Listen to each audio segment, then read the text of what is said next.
Hi, I'm Dنيا Naaser, and I'm the incoming U.S. Youth Observer to the UN. And I'm here with Jackson Dougan, the past U.S. Youth Observer.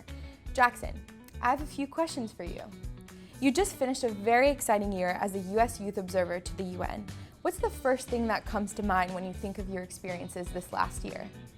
When I think of my experiences this past year as the U.S. Youth Observer, the first thing that comes to mind is definitely interacting with such impassioned young people throughout the world.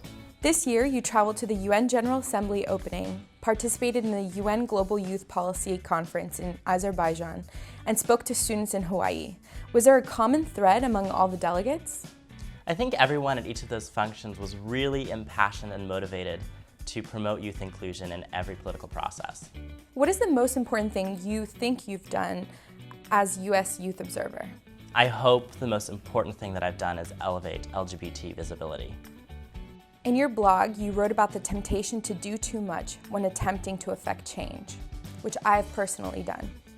Can you outline this and tell me why it is important? Do you think this is especially important for youth? Yes, absolutely. I think youth, as very passionate individuals, need to consider the causes they care about and consolidate their efforts to best affect change.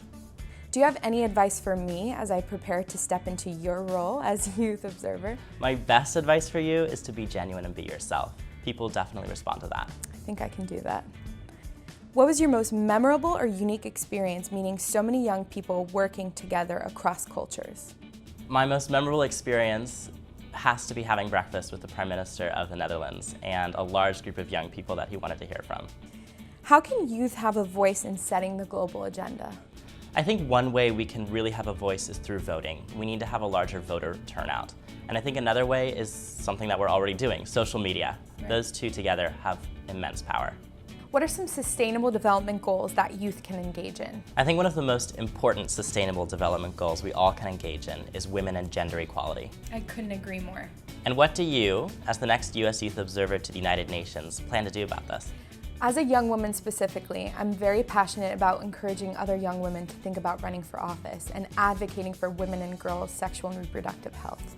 Wow, I think that's great. I can't wait to see what you do.